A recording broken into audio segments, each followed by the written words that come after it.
Personal finance opinions YouTube channel में एक interesting video में आपको खुशामदीद।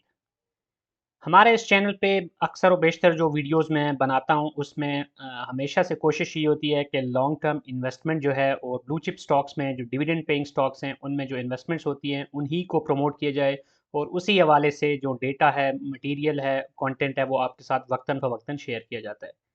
लेकिन उसके साथ-साथ एक वीडियो मैंने बनाई थी जिसमें ये मेंशन किया था कि एक स्ट्रेटजी होती है जिसके तहत आप कुछ परसेंटेज अपनी जो इन्वेस्टमेंट है उसको ट्रेडिंग के लिए भी यूज़ कर रहे होते हैं। क्योंकि सारे का सारा पैसा सिर्फ़ लॉन्ग टर्म इन्वेस्टमेंट के लिए स्टॉक्स में डाल के डिविडेंड हासिल करना काफ़ी नहीं होता।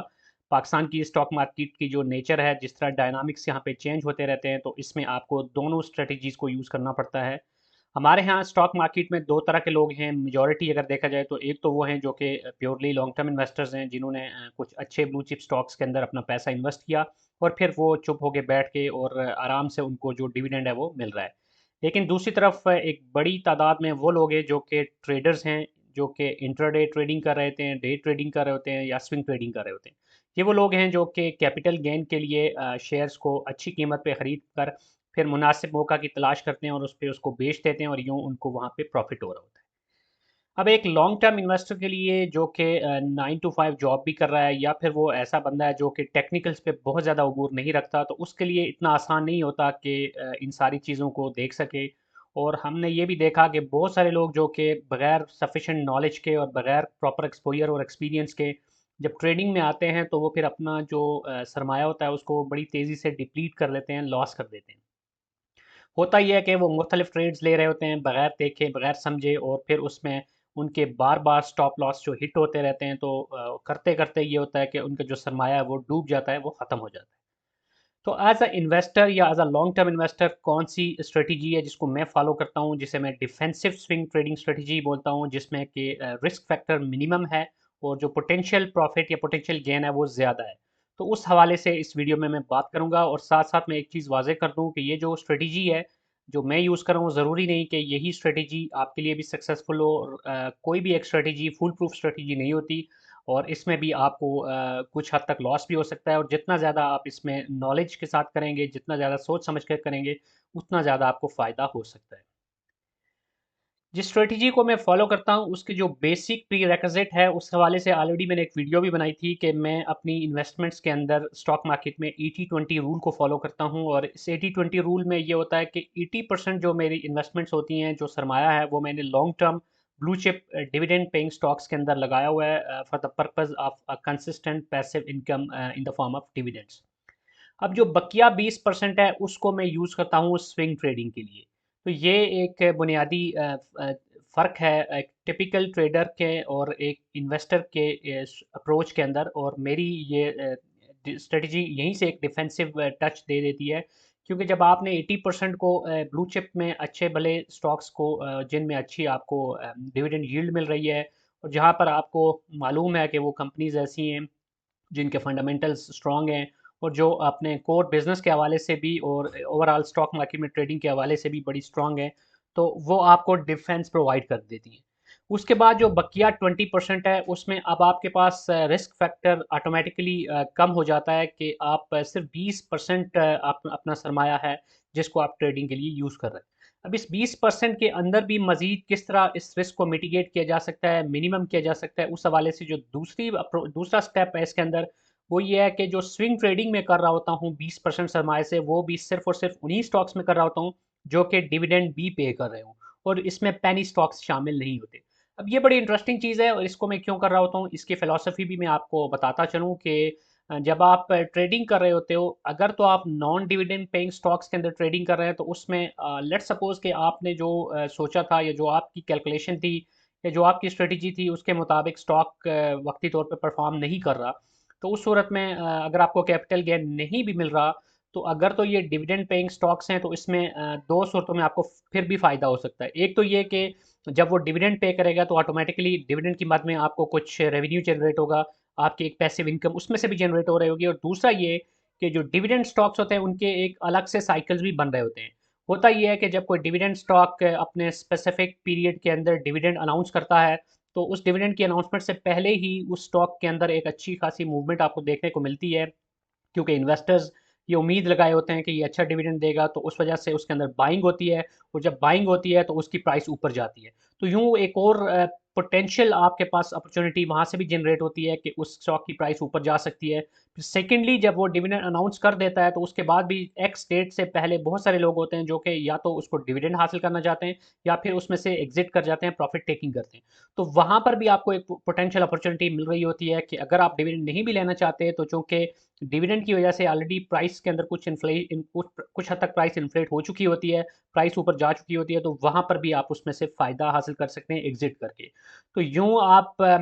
जो 20% स्विंग ट्रेडिंग कर रहे हैं, उसके अंदर भी जो पहला ये ऑप्शन है जो कि डिविडेंड स्टॉक्स की सिलेक्शन है और नॉन पेनी स्टॉक की सिलेक्शन है, इसकी वजह से ऑटोमेटिकली आप अपने आप को मज़ीद डिफेंसिव सिचुएशन में ले जाते हैं। अब इसमें पेनी स्टॉक्स को मैं क्यों शामिल नहीं कर रहा, उसकी जो बुनियादी वजह ये है कि majority of the penny stocks जो हैं उसके जो फंडामेंटल्स हैं कंपनीज के, वो स्ट्रांग नहीं होते। या दूसरी चीज़ ये है कि उसके अंदर बहुत ज़्यादा हेरा फेरी या पंप एंड डंप भी हो रहा होता है। तो जो स्टॉक्स बहुत इजीली मैनिपुलेट हो जाते हैं, उनके अंदर आप घुसने के बजाय ऐसे स्टॉक्स में घुसने की कोशिश करें जिसके अंदर मैनिपुलेशन कम से कम हो, और जिसके अंदर जो उसके कंपनी के अपने फंडामेंटल्स हैं, कंपनी का जो कोर बिजनेस है, वो भी आपके समझ में आने वाला हो।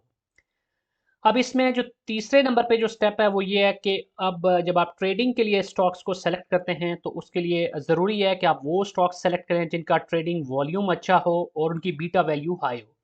अब ट्रेडिंग वॉल्यूम का ज़्यादा होना क्यों ज़रूरी है, क्योंकि किसी भी स्टॉक के अंदर जब आप अपनी पोजीशंस बनाते हैं, तो उसको उसके अंदर एंट्री और एग्जिट के वक्त आपके लिए ज़रूरी है कि उसके अंदर अच्छी खासी गहमा-गहमी हो, अच्छा खासा उसका वॉल्यूम लग रहा हो। क्योंकि वॉल्यूम ही वो ड्राइविंग फोर्स होती है जो शेयर की प्राइस को ऊपर नीचे आसानी से लेके जाती है।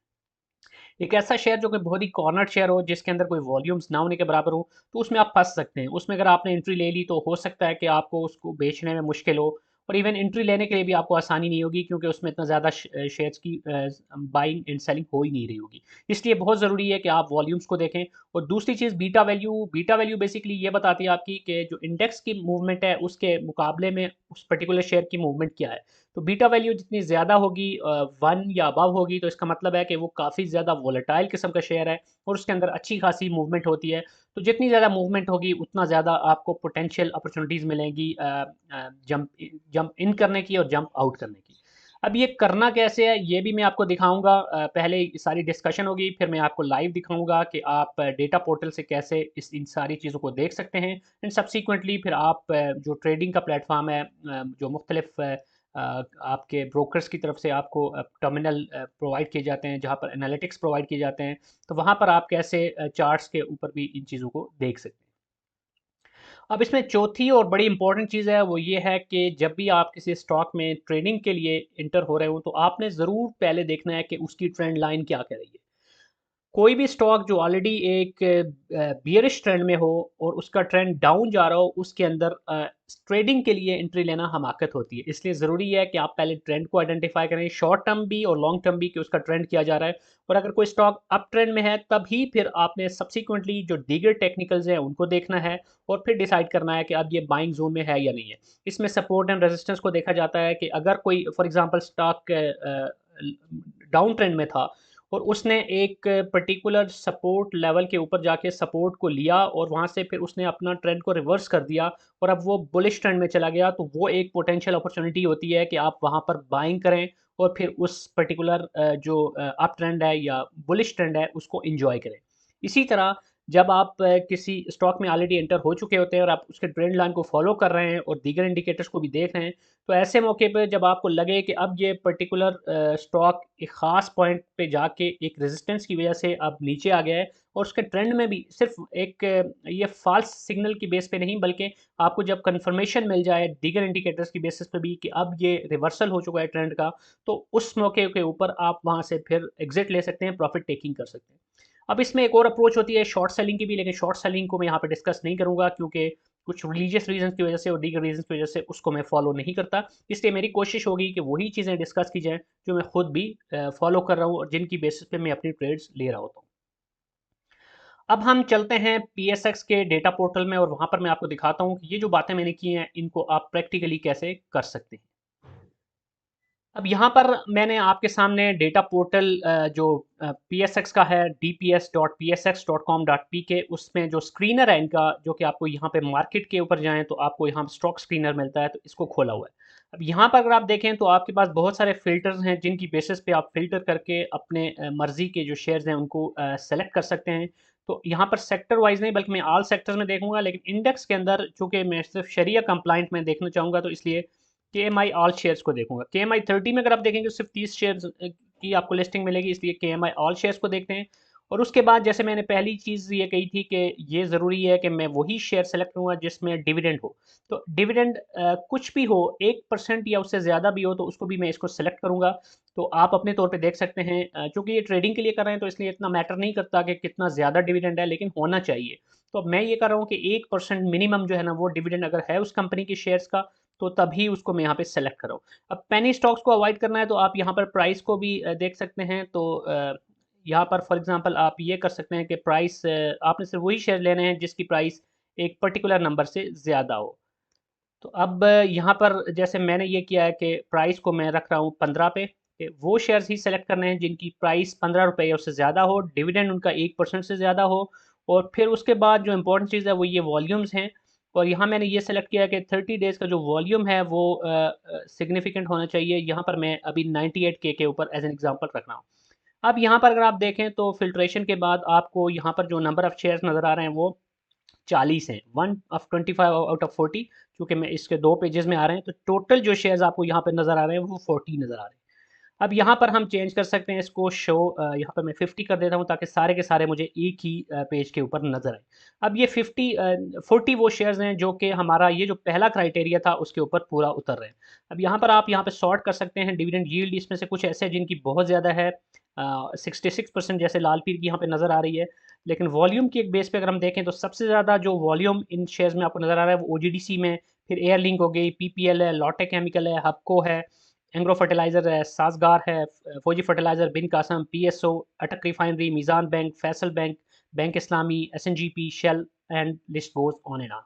तो अब जब आपने ये सिलेक्शन कर ली तो उसके बाद अब आपने करना ये है कि इनमें से कौन सा वो पर्टिकुलर शेयर है जिसको आपने अपने ट्रेडिंग के लिए यूज़ करना है। उसमें आपने ये किसी भी आप ब्रोकर के साथ हैं तो उस ब्रोकर ने आपको ऑलरेडी एक एक्सेस दी हुई होगी अपने एनालिटिक्स प्लेटफॉर्म की, तो वहाँ पर जाकर आप, जैसे ये मैं आरिफ हबीब का देख रहा हूँ, तो यहाँ अगर OGDC को मैं देखूँ एज एन एग्जांपल, तो यहाँ पर OGDC का मैंने डेली का ग्राफ निकाला और यहाँ पर मुझे नज़र आ रहा है कि ये जो शेयर है ये इस वक्त अप ट्रेंड में है। ये आप थोड़ा सा अगर इसको जूम आउट करें, थोड़ा सा ज़्यादा हो गया, तो अब आप देख सकते हैं कि ये काफ़ी अरसे से एक अप ट्रेंड में है। अब अप ट्रेंड जो भी होता है वो ज़रूरी नहीं कि स्ट्रेट अप ट्रेंड हो, उसमें आपको इस तरह के जिग जैग ज़रूर नज़र आएंगे, क्योंकि एक लार्जर पर्सपेक्टिव में अप ट्रेंड है तो उसके अंदर भी शॉर्ट टर्म के अंदर आपको डाउन ट्रेंड्स भी नज़र आएंगे। लेकिन अप ट्रेंड आपने आइडेंटिफाई कैसे करना है, उसके लिए आपको ये देखना है, पहले तो आपने एक लॉन्ग टर्म देखना है, और उसके बाद चूंकि आप as a trader swing trader देख रहे हैं जिसके अंदर आपकी जो ड्यूरेशन होती है वो वीक्स, या ज़रूरी नहीं वीक्स हो बल्कि बसा औकात मंथ्स और ईयर्स भी हो सकती है। तो अब यहाँ पर आपने देखना है कि अब जो हायर हाइज अगर बना रहा है और हायर लोज बना रहा है तो इसका मतलब ये होगा कि ये अपर ट्रेंड में है या एक बुलिश ट्रेंड में है। तो इस ट्रेंड लाइन की बेसिस पे आप देख सकते हैं कि ये अब ये इसका हाई था, अगली ये फिर हाई हुआ, उसके बाद हर दफ़ा जो हाई बन रहा है वो पिछले हाई से ऊपर बन रहा है। यहाँ पर जाके यार दो कि कुछ आपको नीचे नज़र आ रहा है, लेकिन इसको फिर भी हम ट्रेंड रिवर्सल अभी नहीं कह रहे, क्योंकि ये जो ट्रेंड लाइन है इससे दोबारा ये ऊपर चला गया। अब इसी तरह फिर आपने ये देखना है कि जब आप ट्रेंड को फॉलो कर रहे हैं तो साथ साथ आपने सपोर्ट एंड रेजिस्टेंस को भी देखना है। तो यहाँ पर मैंने कुछ नियरेस्ट सपोर्ट एंड रेजिस्टेंस को निकाला, तो 105 की सपोर्ट को और 133 की रेजिस्टेंस को लेके मैं यहाँ पे देख रहा हूँ कि अभी ये जो 105 की सपोर्ट थी इससे ये ऊपर गया था, और अभी इस वक्त आप देखें तो ये जो इसकी रेजिस्टेंस है 133 की उसके करीब है।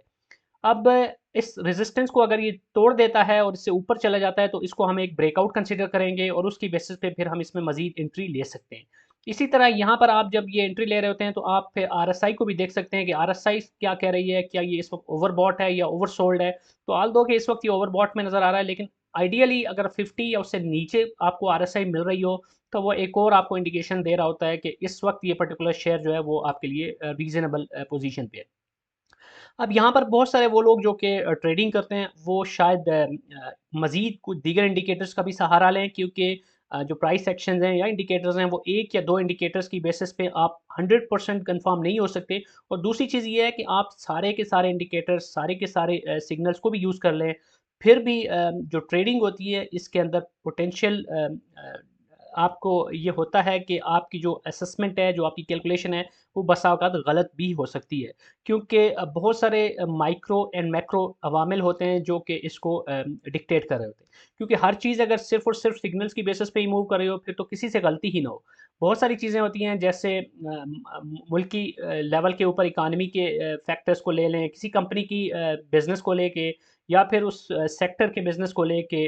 रेगुलेशंस को लेके बाज़ औक़ात कंपनीज़ के जो शेयर्स हैं वो नीचे आ जाते हैं, बाज़ औक़ात ऊपर चले जाते हैं, हाइप क्रिएट हो जाती है। तो बहुत सारी दीगर चीज़ें भी होती हैं, लेकिन ये जो अप्रोच है, इसके अंदर ऑलरेडी चूँकि हमने एक डिफेंसिव स्ट्रैटेजी यूज़ की हुई है, कि हमने वो शेयर लिया हुआ है कि जिसके अंदर अगर खुदा न ख़ास्ता हमारी ट्रेड के अंदर थोड़ी बहुत मिसकैलकुलेशन हो भी जाती है, तो वो उसको ऑफसेट कर देगा हमारा डिविडेंड। तो इसलिए हम इसमें थोड़ा-सा सेफ प्ले कर रहे होते हैं। तो होगा ये कि इस तरह की जब आप ट्रेड लेंगे, ये एज़ एन एग्ज़ाम्पल मैंने ओजीडीसी रखा है, ज़रूरी नहीं कि आप इसी में ट्रेड करें। आप दीगर कंपनीज़ को भी जो कि आपने स्टॉक स्क्रीनर में सेलेक्ट किए हैं, उसको देख सकते हैं, और फिर आपने आइडेंटिफ़ाई करना है कि कौन से ऐसे शेयर्स हैं जिसमें इस वक़्त बुलिश ट्रेंड है, और उसमें एंट्री लेनी है। और दूसरी चीज़ ये है कि अगर किसी में आपको ट्रेंड नज़र आ रहा हो कि डाउन ट्रेंड चल रहा है, तो उसमें आपने उसके ऊपर नज़र रखनी है, और जो ही वो डाउन ट्रेंड आपको शिफ्ट होता हुआ नज़र आए, रिवर्सल नज़र आता है होता हुआ नज़र आए, तो उस मौके पर भी आपने फिर उसमें एंट्री लेनी है, क्योंकि वहाँ से फिर वो बुलिश ट्रेंड में जाएगा। तो वो एक अच्छी आपको ट्रेड ट्रेड दे सकता है। अब एक और चीज़ ये है कि जब आपको हायर हाइज़ मिल रहे हैं, तो इसका मतलब है कि जो ट्रेंड है वो मज़ीद मुस्तहकम हो रहा है। लेकिन बाज़ औक़ात ऐसे होता है कि हायर हाइज़ के बजाय फिर जो अगला जो हाई है वो थोड़ा-सा लोअर आपको मिलना शुरू हो जाता है, जो साइकोलॉजिकली इस चीज़ को इंडिकेट कर रहा होता है कि जो ये ट्रेंड है, अब इसकी जो स्ट्रेंथ है वो कम पड़ना शुरू हो जाती है। या तो आपको डबल टॉप मिलेगा एक अपर ट्रेंड के अंदर या बुलिश ट्रेंड के अंदर, तो वो भी इंडिकेट कर रहा होता है कि अब जो बायर्स हैं, वो इस प्राइस को मज़ीद ऊपर खींचने में कामयाब नहीं हो रहे, तो मुमकिना तौर पे ये नीचे आ सकते हैं। इसी तरह अगर आपको डबल टॉप नहीं भी मिलता, बल्कि जो दूसरी अगला जो हाई बनता है, वो पिछले हाई से लो बनता है, और उसकी मज़ीद कन्फर्मेशन आपको मिल जाती है दीगर इंडिकेटर से, तो वो भी एक ट्रेंड रिवर्सल का इशारा होगा। इसी तरह अगर आप किसी शेयर को देखते हैं जो कि डाउन ट्रेंड के अंदर है, और उसमें आपको डबल बॉटम्स मिलते हैं, तो वो भी एक इंडिकेटर होगा कि अब लोअर लो बनने के बजाय हायर लो बना है, जिसका मतलब ये होगा कि अब बायर्स ने अ, अब यहाँ पर अब बायर्स और सेलर्स की जो जंग है, उसके अंदर जो बायर्स हैं वो इसको ऊपर ले जाने की कोशिश कर रहे हैं। तो फिर उससे अगले अब स्टेप्स के ऊपर आप देखेंगे कि क्या अब वो उस ट्रेंड लाइन को तोड़कर, या उस पर्टिकुलर जो रेजिस्टेंस थी उसको तोड़, उस सपोर्ट को फॉलो करके अब उस सपोर्ट से वो ऊपर जा रहा है या नहीं जा रहा। अगर तो उसने सपोर्ट को रिस्पेक्ट किया और वहाँ से ऊपर जाना शुरू हो गया, और ट्रेंड की रिवर्सल हो गई, तो वहाँ पर फिर आपको अपॉर्च्युनिटी मिलेगी कि आप वहाँ पर आप बाय करें, वहाँ पर आप अपनी ट्रेड लें, और फिर उसके बाद उस जो उस इस शेयर के अंदर जो अपवर्ड ट्रेंड या जो बुलिश ट्रेंड शुरू होने लगा है, उसको एन्जॉय करें, और फिर उसको फॉलो करते रहें। और उस वक़्त तक जो 2 चीज़ें होती हैं इसमें, एक तो ये कि आप उस ट्रेंड को फॉलो करें, और जब आपको उस ट्रेंड में रिवर्सल नज़र आए, तब जाके आप उसमें से आप सेलिंग करके अपना प्रॉफ़िट टेकिंग कर लें। दूसरा ये कि आप अपने टारगेट सेट कर लें। लेट्स सपोज़ कि आप कहते हैं कि इस ओजीडीसी की एग्ज़ाम्पल ले लेते हैं, कि इसमें आप एक ट्रेड लेते हैं, और आप कहते हैं कि अब मैंने 15% अगर मुझे प्रॉफ़िट जब भी हो गया, तो मैंने इसमें से एग्ज़िट ले लेना है। तो वो भी एक स्ट्रैटेजी हो सकती है, जो कि फ़िक्स्ड नंबर के बेसिस पे हो सकती है। तो ये जो स्ट्रेटजी है, इसको मैं काफ़ी अच्छे से अपनी ट्रेड्स के लिए यूज़ कर रहा हूँ। ये एक स्ट्रेट फॉरवर्ड सिंपल स्ट्रेटजी है, इसमें कोई रॉकेट साइंस नहीं है, और इसमें बहुत ज़्यादा इंडिकेटर्स भी यूज़ नहीं हो रहे हैं, इसमें बहुत ज़्यादा मुझे खपना भी नहीं पड़ता। और सीधा-सीधा जो फ़िलॉसफ़ी है वो ये है कि आपने सिर्फ़ ये देखना है कि ट्रेंड क्या चल रहा है, उस ट्रेंड के साथ आपने चलना है, और ट्रेंड को भी आपने सही से आइडेंटिफ़ाई करके देखना है कि अब किस पॉइंट के ऊपर आप अगर एंट्री लेते हैं, तो वो ज़्यादा बेहतर तरीके से आपको फ़ायदा दे सकती है। तो इसमें होगा ये कि आप उस ट्रेंड की बेसिस पे अपना कैपिटल गेन कर रहे होंगे, और अगर इन केस के वो ट्रेंड ज़्यादा अरसे के लिए प्रोलॉन्ग करता है, कहीं पे साइडवेज़ चला जाता है, और ज़्यादा अरसा तक वो आपकी टारगेट्स की तरफ नहीं जा रहा होता, तब भी चूँकि ये वो शेयर्स होते हैं जो कि डिविडेंड भी दे रहे होते हैं, तो आपको वहाँ से फिर डिविडेंड की सूरत में भी फ़ायदा हो रहा होता है। So that's it from this video. I hope कि ये जो सिंपल सी बेसिक सी स्ट्रेटजी है, ये आपको इसमें जो इन्फॉर्मेशन आपसे शेयर की गई, ये आपको यूज़फुल लगी होगी। आपका अपना व्यू पॉइंट हो सकता है which can be different. Comment section में आप बता सकते हैं कि आप कौन सी स्ट्रेटजी फॉलो कर रहे हैं। और दूसरा ये कि मैं हमेशा यही कहता हूँ कि as a long term investor आपका जो फोकस होना चाहिए वो फंडामेंटल्स पे ही होना चाहिए। लेकिन चूंकि सिर्फ और सिर्फ फंडामेंटल्स को देख देख के लॉन्ग टर्म इन्वेस्टमेंट ही काफ़ी नहीं होती। थोड़ा बहुत आपको अब ट्रेडिंग की तरफ या स्विंग ट्रेडिंग की तरफ भी जाना पड़ता है। तो उसके लिए आप इस तरह की स्ट्रेटजी या इससे मिलती जुलती दीगर स्ट्रेटजीज़ को यूज़ करके आप कैपिटल गेन भी हासिल कर सकते हैं। आज की वीडियो से इतना ही। अगर आपको ये वीडियो पसंद आई है तो चैनल को सब्सक्राइब करना, वीडियो को लाइक करना, बेल आइकन को प्रेस करना मत भूलिएगा। कोई भी क्वेश्चन है, फीडबैक है तो कमेंट सेक्शन में लिख सकते हैं। और अगर आपको ये वीडियो पसंद आई है तो चैनल को सब्सक्राइब करना, वीडियो को लाइक करना, बेल आइकन को प्रेस करना और हमारे फ्री व्हाट्सएप ग्रुप को ज्वाइन करना मत भूलिएगा, जिसका लिंक आपको डिस्क्रिप्शन में मिल जाएगा। Thank you very much.